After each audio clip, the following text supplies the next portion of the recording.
अपना तारुफ कराओ, अपनी स्टोरी सुनाओ। मेरा नाम अबीरा है। मैंने पहले भी अपना डिप्रेशन का बताया था कि मुझे 2017 में डिप्रेशन हुआ था, बहुत सिवियर, और मैं बड़े डॉक्टर्स के पास गई थी तो कोई फ़र्क नहीं पड़ रहा था।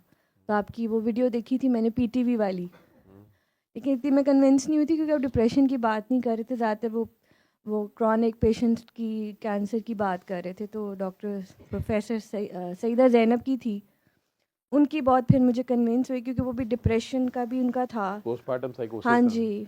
तो वो मैंने 7 डेज़ किया था, तो बिल्कुल 7वें दिन ही मैं ठीक हो गई थी। मैंने घर पे लिटरली चीखें मारी थी कि मैं ठीक हो गई हूँ। अब आगे लोगों को करा रही हो तो जी, अब थोड़ा पहले मुश्किल था मेरे लिए, अब मैं दुआएं करवा रही हूँ। जहाँ मुझे था ना कि मैंने नहीं करानी, अब मैं उसी को जाके करवाती हूँ कि नहीं। पहले मैं कहती थी कि चलो कोई नहीं, इसने नहीं मेरी सुननी, लेकिन अब मेरी पूरी कोशिश होती उसी को कहूँ तो घर वाले ये इस पे इतराज नहीं करते जो रात को आ जाती हो इधर?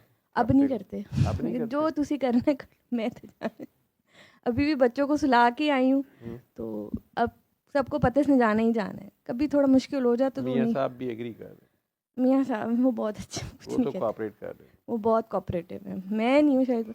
बाबा जी, मैंने एक और डॉक्टर बाबा स्टोरी, अपनी 2 एक्सपीरियंस शेयर करने थे सूरा रहमान के।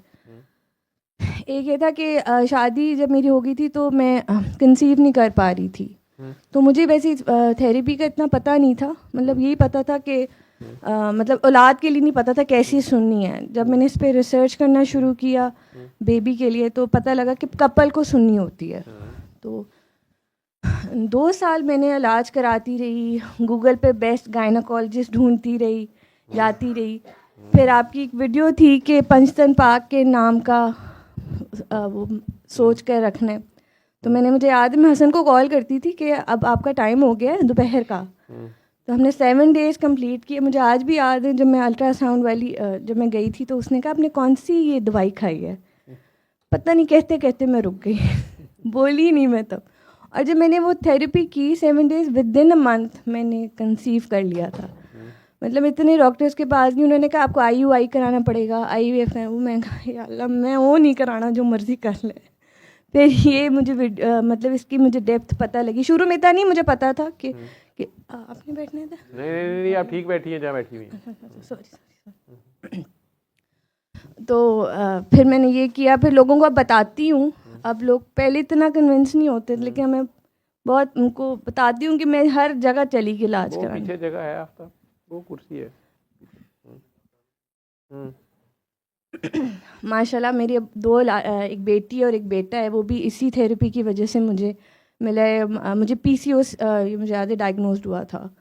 तो डॉक्टर ने कहा था आपको तो बड़ा लंबा इलाज चलेगा ये वो, लेकिन जब 7 दिन किया, हसन का भी इशू था, उनके भी डॉक्टर ने कहा था हमने कौन सी मेडिसिन खाई है, उन्होंने भी तब नहीं बोला था। वो सबको बताते हैं कि वो इसी तरह हम माशाल्लाह हमने इस थेरेपी से कंसीव किया। और एक और डॉक्टर बाब मैंने एक्सपीरियंस शेयर करना था माफ़ करने का। लोग कहते हैं ना ये माफ़ करना क्या है, लेकिन तब मैं आपको सुनती थी। कब की बात है, 2019 की बात है। मेरी कज़न की शादी थी मायके में, तो मैं ज्वेलरी नहीं थी पहनती थी। एक ही ज्वेलरी थी, एक रिंग थी जो मेरी, it was very close to my heart. तो मम्मी की तरफ गई थी, तो वो ज्वेलरी मैंने ना ड्रॉअर में रख दी थी। तो मैं शादी पे गई, मुझे याद है मैंने कहा वो रिंग नहीं मैंने पहनी। मैं घर आई, वो रिंग उस जगह पे नहीं थी। तो अब सब पे इल्ज़ाम लग रहे थे, इसने चोरी की है, उसने चोरी की है। मैं कहा या अल्लाह मैंने उसको माफ़ किया, बस मैं किसी के बारे में गलत गुमान ना करूँ, तू भी माफ़ कर दे उसको, उसके साथ कुछ बुरा ना करी। तो अच्छा मुझे याद है वो मैं बहुत रोई थी क्योंकि मेरे ससुरालियों ने दी थी, मुझे उसकी टेंशन भी थी कि उन्होंने दी है। तो एक दिन मुझे अचानक याद, मैं ना अपनी अलमारी ठीक कर रही थी, तो मुझे हसन ने कहा अपना फ़ोन चेक करो तुम। मैंने फ़ोन चेक किया तो वो रिंग थी उनके पास। मैंने कहा ये कहाँ से आपको रिंग मिल गई है। कहते मैं तुम्हें एक तस्वीर भेज रहा हूँ, देखना ये कौन है।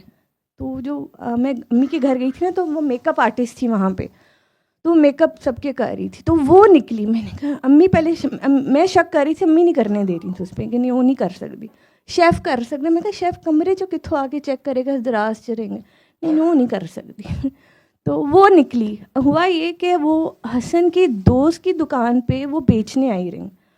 हसन कभी भी नहीं इस तरह कैजुअली गए सिकंदर भाई के पास। वो एंटर हुए और वो सब पैसे गिन रही थी उस रिंग के, और हसन उसके साथ बैठे हुए हैं। हस्बैंड को नहीं पता ही कौन है, वो पैसे उस रिंग बेचने के लिए कर रही थी। तो वो हसन कहते उठ के गए हैं, तो मैं सिकंदर के पास गया हूँ जो उनका दोस्त था, ज्वेलर था। तो कहते 3 लेयर्स टेबल की थी, तो नीचे वाली लेयर पे वो रिंग थी। कहते सिर्फ 1 सेकंड के जो तुम बोलती ना 1000वें हिस्से में, वो झलक मैंने सिर्फ रिंग की देखी थी। और मैंने कहा सिकंदर ये रिंग दिखाना ये। तो कहती वही रिंग, महंगाई रिंग, और वो वही थी। उसने कैमरे पूरी वीडियो की। वो तो उनका जो सिकंदर था वो भी शौक में, जितने लोग थे वो भी शौक में। मैं तब ऑफिस में काम करती थी जब मेरे बेबीज़ नहीं थे। तो मुझे याद है, मुझे फ़ोन आया, लोगों के फ़ोन आने शुरू हो गए। हसन की दोस्त की बीवी का आया, फातिमा नाम है। आप मुझे बताएं कौन सा वजीफ़ा पढ़ा था आपने, मेरी माँ की ना मुझसे इयरिंग्स गुम हो गए, वो मुझे पढ़ाई बता दे जो आपने की थी। मुझे एकदम क्लिक हुआ, मैंने तो कुछ किया ही नहीं, मैं तो हाँ उसको माफ़ किया था दिल से। या अल्लाह मैंने माफ़ किया, तू भी बस उसको माफ़ कर दे। मतलब माफ़ करने का मिरेकल होते हैं वो मतलब लोग कहते हैं ना माफ़ करने का, ये तो मेरे लिए एक बार फिल्मी मिरेकल था वो मेरे लिए जो हुआ था उस माफ़ करने का। और डॉक्टर बाब मैंने आपसे एक और पूछना था, जब मैं करबला गई थी आपको मैंने वहाँ फ़ोन किया था। मैं मौला अली के रोज़े पे थी और मैं उनसे बात कर रही थी, मतलब जो दुआ होती है जैसे इंसान करता है।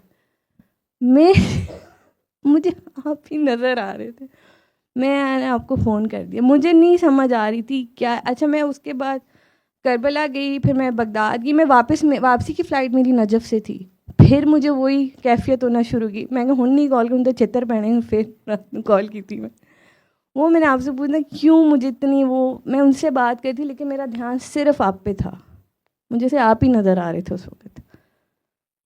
तू मिल के गई थी, तूने मुझे कहा था कि मेरे साथ साथ रहिएगा वहाँ पे, तो मुझे क्या पता है तू मुझे साथ ले गई होगी। नहीं तो वो सारी बात है, तूने मेरे पीछे खड़े होगी दुआ करनी थी। नहीं वो मुझे अभी भी अपनी वो कैफियत याद है कि मैंने आपको शायद फ़ोन किया था, बस मैं आपको बताने के लिए कर रही थी कि मैं वो आपको सारा बहुत कुछ मिस। आपके अंदर होता है ना, लेकिन आपका कहीं ये अपना कैफियत कहीं सिस्टम। और नहीं हुई मुझे, उन्हीं के रोज़े पे हुई थी, ये मैं पूछना चाह रही थी। आपको उनसे प्यार होगा, उन्हें मेरे से प्यार होगा। हाँ, फिर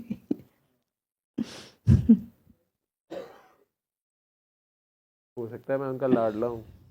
वो फील आ रही थी, मतलब मैं उनसे जो दुआ करी थी कि मुझे चाहिए, मुझे बस आप ही। बेसिकली वो आपको जवाब दे रहे थे, जी वो आपको ये कह रहे थे कि ये जो पागल है इसके पीछे लगी रहो बस। वो फिर मुझे बाद में समझ आ कि वाकई ऐसे कोई मुझे वो फील नहीं जितना मुझे उधर वो असल में आपका प्यार होता है, आपकी अपनी, सारा कुछ आपके अपने अंदर होता है, सब कुछ आपका अपना ही होता है। ठीक है, असल में आपको मेरे से बहुत प्यार हो गया। बाबा बाबा बाबा बाबा, इधर डॉक्टर साहब डॉक्टर साहब डॉक्टर साहब डॉक्टर साहब, वहाँ पे भी जो भी आपको नज़र आ रहा था, जो कुछ भी आपको था, तो बस आपके अपने अंदर ही जवाब था, जो आपका सवाल था उसका जवाब था, सही। अपने अंदर ही चल रहा होता है। जिसकी पहुंच जहाँ तलक उसके लिए वहीं पे तू।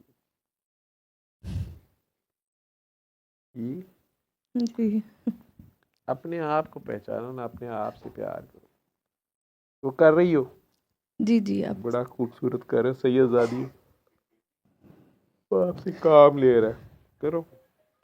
अभी भी डॉक्टर को जो गुस्सा आता है, तो उस आप आते हैं ना तो डर लगना शुरू हो जाता है कि अब गुस्सा नहीं करना। अभी भी लड़ ही रही हूँ अपने आप से कि अपने आप को इम्प्रूव करने की बहुत कोशिश कर रही हूँ। मैं कॉल ले लूँ, ये काका जी जी करता जी ही रहेगा नहीं तो। जी जी जी अस्सलाम वालेकुम।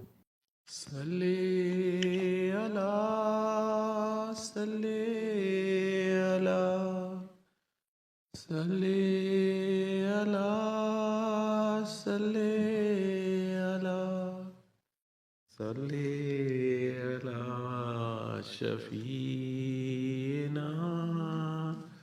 सल्ले अला